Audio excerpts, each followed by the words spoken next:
Sige, good day. Mayong adlaw sa tanan.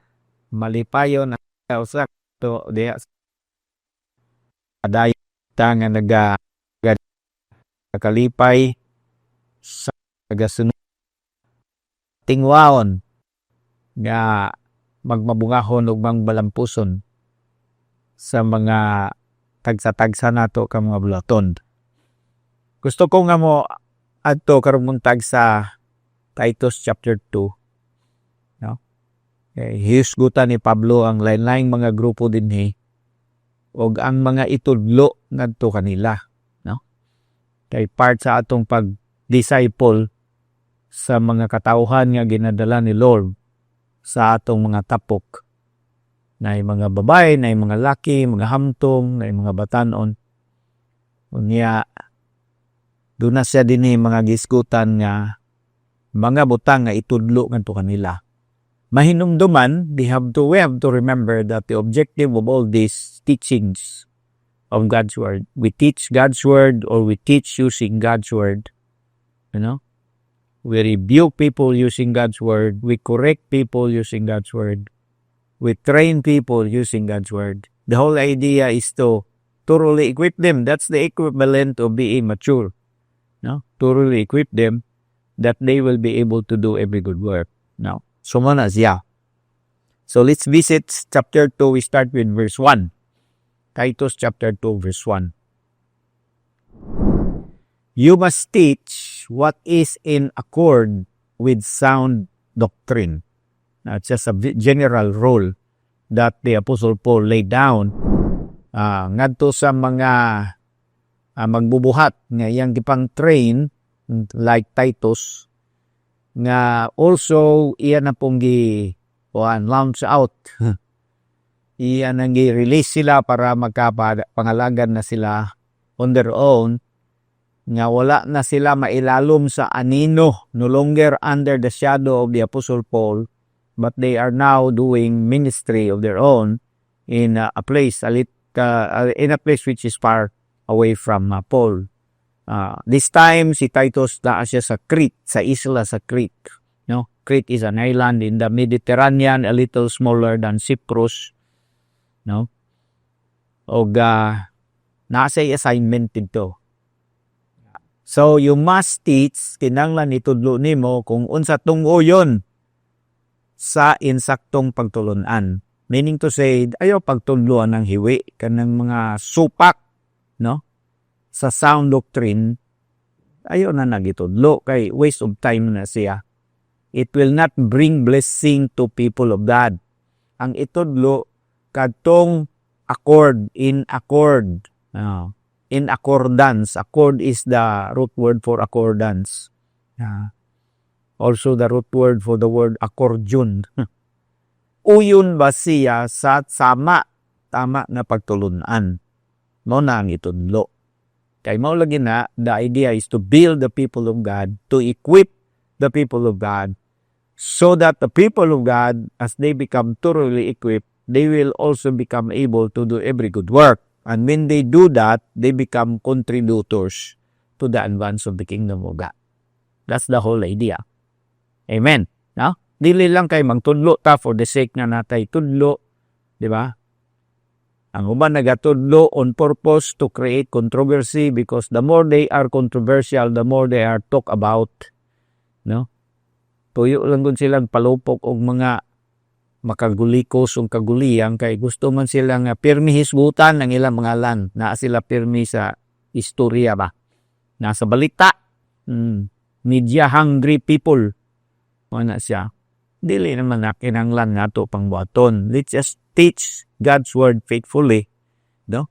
With right motives, with the right purpose, the Lord Himself will reward us in due time. Di na ta maghimo pag sobra unnecessary nga mga steps to attract attention onto ourselves. Because ministry is not about ourselves. Ministry is about the Lord. And how much He loved the world, how much He loved mankind, how much He loved all the people, even those who are lost in sin. He loves them, He died for them. He wants them all, if possible, to receive blessing from Him. Ana na siya. So, as we go on, Ingon siya din teach the older men. Teach the older men, tudloe ang mga idaran nga mga kalalakinan to be temperate, mapunganon sa kaugalingon, worthy of respect. Tudloan sila nga may mo silang takos nga tahuron. Takos nga tahuron. Buti pasabot maligdong ba? Formal o nga lihok ba? Dili garaon, dili tistisan, kugaw gisinultian. Worthy of respect. Self-controlled. Kamao mo pugong sa kaugalingon. And sound in faith. Tama ang iyang pagtuo. In love, tama ang iyang gugma. Tama ang iyang lahutay. Sound in faith, sound in love, sound in endurance. These are the simple things nga gitugon ni Apostol Paul ngadto kan Titus nga usa na ka haligi sa kasimbahanan sa Crete nga ang mga idaran nga mga kalalakinan tudluan sila nining mga butanga. Kasi ang ilang kinabuhi hinungdanon kaayo nga mahimong tama aron nahimo silang panigingnan. Mahimo silang maayo nga ehemplo ngadto sa uban. Dili mahimo salawayon. Mahimo silang blessing. Then in verse 3, likewise, ingon siya, teach the older women. Ganina older men, karon older women. Older women to be reverent in the way they live. Matinahuron, maligdong sa paagi sa ilang pagkinabuhi, Not to be slanderers. Kanang slanderers muna mga marites, kanang manghilabot ka ba sa uban ba, dauton nimo sila ba? Pinaagi sa imong pulong ba? Libakon nimo kay dauton nimo. Dili pwede na kung Kristiyano na kaayaw na pag-apila na. Mga idaran nga babae, daghan nag-angay nga buhaton nga maayo. Pwede maggansilyo, pwede manahi, magburda, magtuon pagluto, paghimog mga pagkadaghan kaayong mga maing butang nga pwedeng himuon sa mga elderly women nga dili sila makakos og kaguliyang ngadto sa ubang mga tao. Dili sila slanderers or addicted to much wine. Iaw ni mo, gidara na ka nga babae na palahubog, kag na, dili gid maayo. Makauulaw nga testimonyo sa usa ka Kristiyano. Teach, but to teach what's good. Tudluan sila, unsay maayo, ayaw man daotan. Unsay maayo. Itudlo kanila kung unsa to'y maayo, unsa pod ang makaayo. To teach what's good. In verse number 4, then they can train the younger women. Kita nimo, sila sa ang tudluan, ganahan ko ani nga sequence ba? Sila sa ang tudluan, older women, tudluan sila, aron sila nga older women, makatrain sa younger women. Tama po na, applicable po na siya dito sa mga older men, training younger men. Ana siya. Wa na lang i-mention ni Paul, kay sabto na lang nimo ba? Nga unsay maayo nga buhaton sa mga older women nga mohimo ngadto sa younger men. Younger women maupod sa mga older men ngadto sa younger men. Ana kana sequence importante kay mga igsuon ni dili pidi nang sigihan na nimo tudlo ang usa ka tao nya hangtod natiguang na lang sa nimo tinudlo, wala gyud siya gitugluan. Dili na mawala na sa Bible gyud. Mao na ang byproduct sa atong institutionalized nga Christianity nga nahimo ng religion.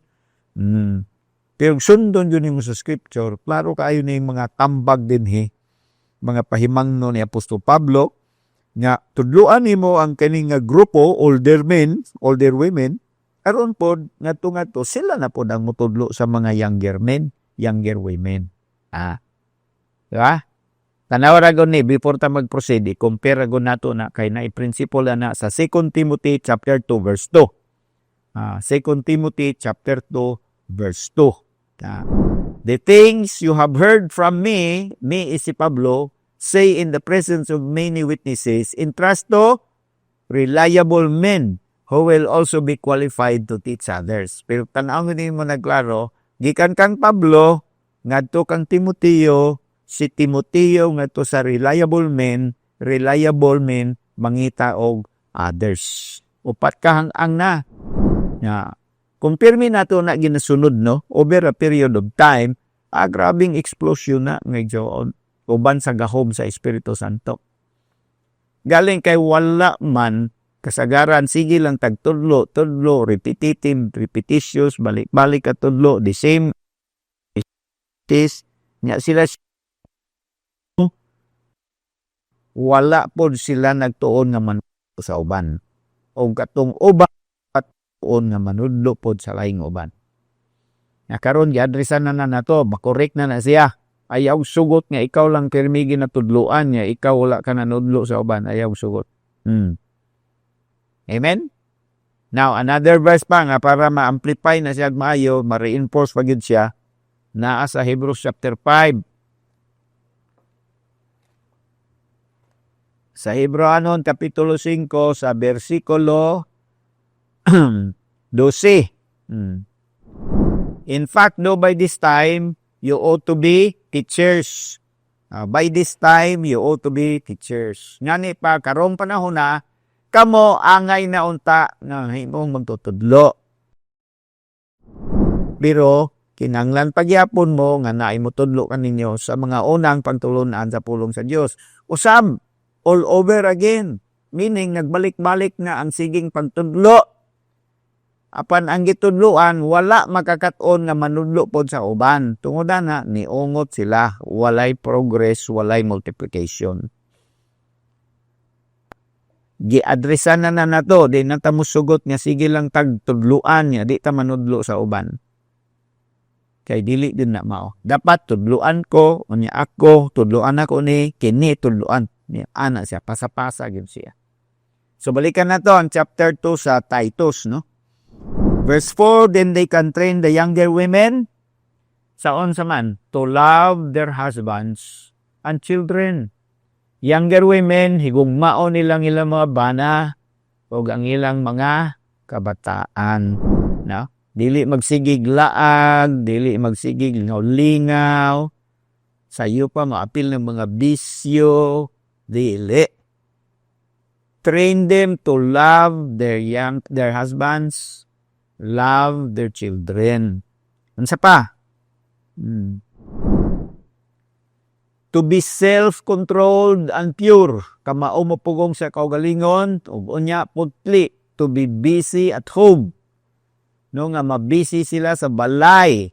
Dili silang magsigig suri-suroy sa laing mga balay, makisaw-saw sa mga istorya dito, magmarites, dili. Busy ka sa sulod sa balay. Taghangkag trabahoon sa balay. Manlaba, manglimpyo, magluto, mangsursi, mamlansa, magdecorate, daghang kay kag trabahoon. Di ka kinahanglan mag-usik og oras ngadto sa laing balay. Ang Bible nagatudlo na ana medyoon.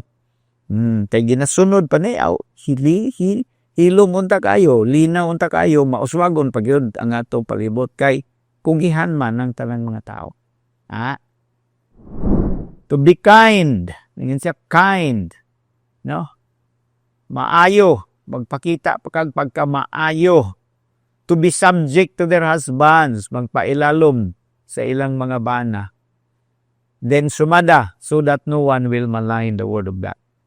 Ang resulta, kung sundon ng mga angay nga itudlo, ngadto sa mga asawa, ngadto sa mga bana, dili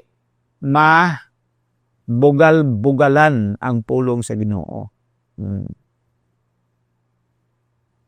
Nahimo lang daotan ang pulong sa Dios kay ang mga nagdala unta sa pulong sa Dios nagbuhat magdaotan. So nadaotan na lang ang pulong sa Dios kay nadahig ang pulong sa Dios sa binuhatan sa mga tao nga unta maoy magdala sa pulong sa Dios ug magkinabuhi una nga sibo sa pulong sa Dios. So tanawa, Ayaw pakaulawi ang pulong sa Dios, ha? Ayaw pakaulawi. Ha? Labi na kung nagatudlo ka sa pulong sa Dios, nya nagabasa ka sa pulong sa Dios, nagadala kag pulong sa Dios, ginabit-bit nimo bisag asa ka moadto ang pulong sa Dios. Pero kung ang imong pagkinabuhi wala masibo sa pulong sa Dios, nahimo kang kaulawan, wala kong magpasabot og mga sipyat lang ha. Kaya ang tao masipyat man yun. Ang pasabot na ko katong mga tao nga gihimo na nilang lifestyle ba ang pagbuhat og hiwi. Gihimo na nilang lifestyle ang pagbuhat og lautan. Dapat ang lifestyle tulid, ang lifestyle matarong na kinabuhi. Tanang adlaw dapat pinaagi sa grasya sa Dios o sa buhing pulong niya nga nagapamuhat kanato. Kamao kita magkinabuhi nga mahimayang Dios dili maulawan siya ngani kanato sa trabahoan, sa palimot, sa eskwelahan, isag-asa kita nagaadto. Kita ang templo sa espiritu. Bit-bit nato ang pulong sa Dios, may gahom. Pait pa sa espada nga narisulab. Itudlo nato kini, unya dasigon nga itudlo po nila sa lain, but labaw sa tanan, makita siya sa atong hinaboy. Matod pa din ni Apostle Paul sa nagapalayon siya in verse 6. Similarly, na ingon siya, Titus chapter 2 verse 6 na, similarly, sa samang pagkaagi, encourage the young men to be self-controlled. So, unsa naman to? Old men, no? Old men, old women teaching the young men. Karon, the young men encourage old women teaching the young women. No? Then, encourage the young men to be self-controlled. Dasiga ang mga kabatanon ng lalaki nga magmapinugnanon sa kaugalingon. Verse 7, in everything, set them an example by doing what is good. Sa tanang butang, himuang imong kaugalingon nga maayong panig-ingnan diya sa pagbuhat o maayo. Sige daw, lito ka daw, maayong panig-ingnan. Akong kinabuhi dapat maayong paningingnan. Amen, no? Ehemplo, sulundod. Kanang moingon ta sa atong mga anak, sundan na siya, ayaw aning isa, buangon man ang isa, ayaw sunod diha. Ayaw sundog anang isa. Bisyoso man na, palaotang man na, plahubog na, ayaw ana, diri ka kay matarong, Diyos nun, kugihan, manggihatagon, ano ba? Yeah.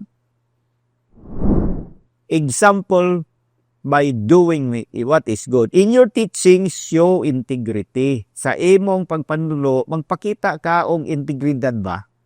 Seriousness. Integridad, seriousness, and soundness of speech. Seriousness and soundness of speech. Integridad sa pagtudlo ba? Daghan ditaw kayo gyud. Karong panahon na daghan kaayong nagatudlo sa pulong diya sa Facebook, sa YouTube, no? Kuya kaayo silang mga audience, no? Pero ang integridad kulang sa unsang paagi. Kaya nguban ginaliso man nila ang pulong, ginalubag man nila, twisty God's word, saying what the word of God does not say. Ginaligwatan nila ang pulong sa Diyos ba para nga musulti ang pulong ama sa ilang gustong ipasulti. Pero dili yun na mao'y ginasulti sa pulong. Ginalubag lang nila, twisting God's word. That is not integrity. Niya, kung nagatudlo ka sa pulong nga may dautan ka nga motibo, kanang dili Diyos nun nga motibo ba? Libawa, gusto lang ka magpahimulos. Gamitan nimo og bersikulo, pero di ay to, gusto kang magpahimulos. Gusto nimo silang i-exploit, pahimuslan nimo sila. Ginoo ko dautan ka na nga binuhatan. Pero ay mga nagabuhatan na. Gusto lang silang kay sa Facebook, manggod sa YouTube, di ba? Pag daghang mag-like, daghang mag-subscribe, daghang maminaw sa imong mga pagtudlo, makakwarta man ka. So ang uban gihimo nilang pagwarta. No, magkuko silang controversy, No, manira pa sila sa uban, mag-create sila og mga chismis, false accusation, kay dali man gud na siya higupon sa mga tao, kanang mga controversial o mga false accusations and allegations, ma-interest man ng mga tao na nga mga wa po hinungdan. So madaghan ang imong like, na mga monetize nimo, makakwarta na ka, dili na mao mga igsuon ba. Pagwali lang ko diha, nga wala ka nagapangwarta, kay ang kwarta mo abot ra na pohon sa imong ginabuhi. Basta insaktohon nimo nga kay integridad sa pagtudlo sa pulong. Ayaw siyang subrai, ayaw siya pagkulangi. Ayaw siyang dugangi. Ayaw siyang ipasulti sa wala niya ginaingon. Ayaw siya ibta gikan sa iyang context. Wala. Soundness of speech that cannot be condemned, so that those who oppose you may be ashamed because they have nothing bad to say about us.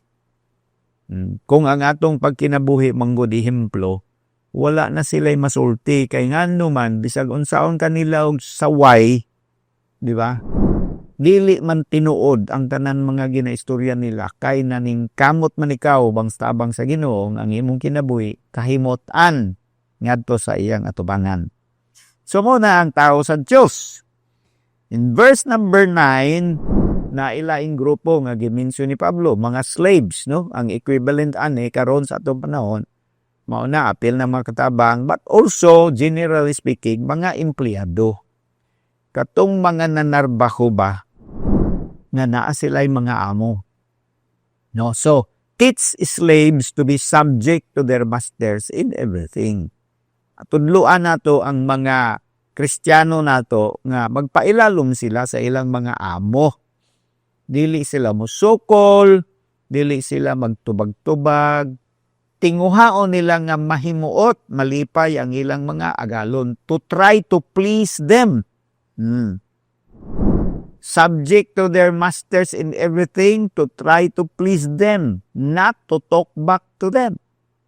Magpailalom sila sa tanang bagay, paningkamutan nila nga mahimuot ang ilang mga agalon, dili sila musukol, dili magtubag-tubag. And then in verse 10, and not to steal from them, dili mangawat, no? Apil na ka ng time. No, apil na. Halimbawa, alas 8 dapat na ka, nagsugod na ka, niabot ka alas 8:30, nangawat kag 30 minutos nga oras.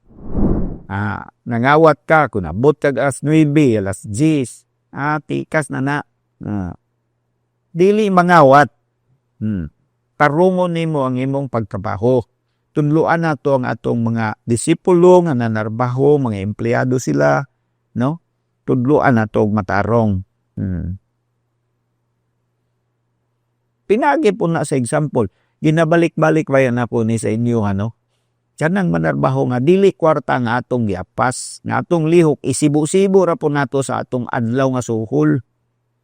Ilay suhulan sa anad daw, 400. Ang ato pong lihok, isibo ra po 400. Ang uban gani, wala din kabot 400. Ang trabaho manghagbas, mas daghan ang oras sa lingkod, mag-istorya, kaysa paghagbas. Magsige pagbayad-bayad og sundang. Sundang nimo dapat gibain na nimo sa balay pa.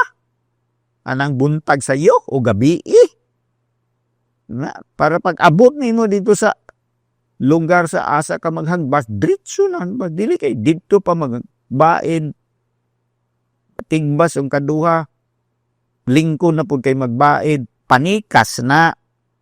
Dili na insakto so mala diri. Nangawat ka na sa oras.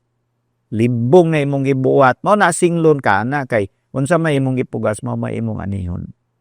May sundagang kay mga simple o gagmay nga mga bagay nga ginatandog sa pulong sa Dios, pero daghang mga Kristiyano gitolerate lang, gipasagdan lang, wala tagda, nya matingala sila nga ang blessing sa Ginoo wala gabot silang ginabuhi.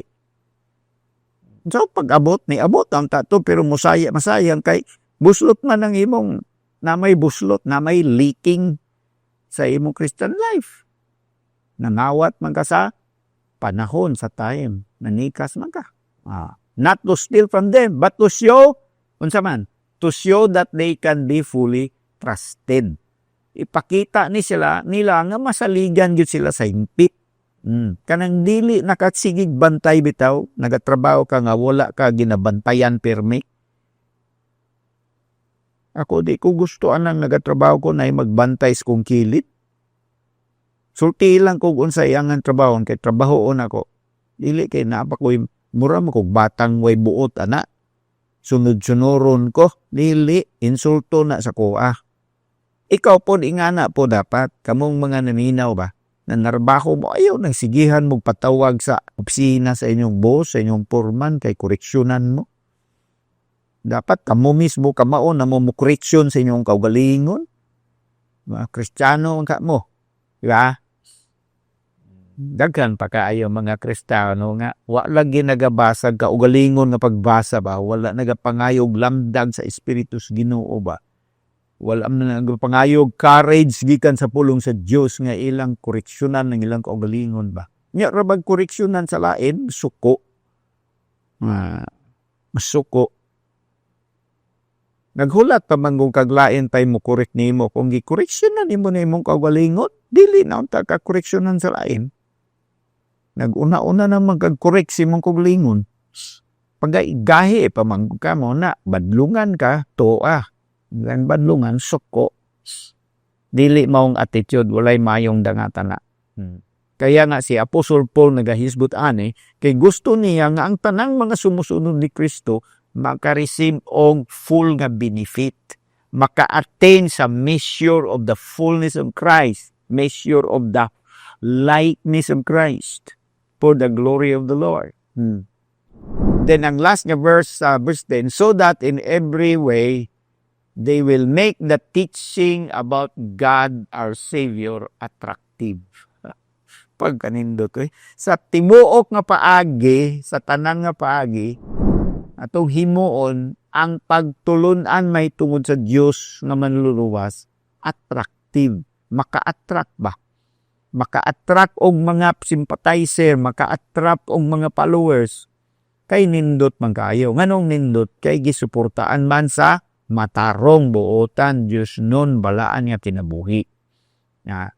So si Pablo, balik ko na ako, line-line grupo ni, no, older men, older women, younger men, younger women, and then hisgot siya og mga slaves, or mga workers, laborers, employees. And of course, later on, naghisgot po siya may tungod sa mga boss, mga tag-iya, mga masters nga agalon. Kay ang kinatibukan na pulong sa Dios, gihatag puslanon sa pagtudlo, pag-review, pag-correct o pag-training. Nga ang expected result, ang mga nag-alagad sa Diyos, thoroughly equipped, mahimong masinangkapan, nagamature sila, mapuslanon sila sa pagbuhat sa mga maingbutan, makakontribute sila sa pagpalapad sa gingirian. Nalaygo na ngalan sa Ginoo. Diha na padong magsuon. Ikaw ug ako diha padong, basta magpadayon lang ta nga di magliko-liko, diha ta padong. Mahimong dalamiton ang atong mga kinabuhi. Daghan puhon makadunggo sa bulawan nga ganghaan. Bulawan nga karsana, daghan niya po na makalakaw. Nya naman, kay kitang tanan nilihok man, diya sa pagkahangtong o nagabuhat kita sa matarong sibo sa pulong. Dalaygo na ngalan sa Ginoo. Father, thank you kayo sa imong pagkamayo kanamon tanan. Kami nga nagapanudlo sa imong pulong, nga magmatinud-anon kami, nga may integridad kami sa imong pagtudlo, dili namo lisuon, lubagon ang pulong sa Dios. Dili namo kuhaan, dili namo dugangan ang pulong sa Dios. Insaktuhon namo asibo gyud sa imong sumbanan ang pagtudlo sa pulong. Labaw sa tanan ang among ehemplo, ang among pagkinabuhi. Mas dako nga tingog ang among pagkinabuhi kaysa mga pulong lang nga nagagawa sa mga baba. Dapat match siya, Ginoo. Sibo siya. Dili tong lahi ang ginatudlo, lahi ang ginabuhat. Dili kadto siya. Kundi unsay gitudlo, mao na nga among gibuhat. Ug unsa nga among gibuhat, mao na nga among ginatudlo ngadto sa pa. Mahimaya ikaw, Amahan, sa among ginabuhat. Mapasidunggan ikaw, Amahan, dinhi sa among ginabuhat. Daghan pa unya ang madani pagbalik kanimo tungod sa kinabuhi. Nga imong gipiyal ka namo, imong gipanalanginan for the glory of your name. Thank you, Rider Lord. We bless you, Lord. In Jesus' name. Amen.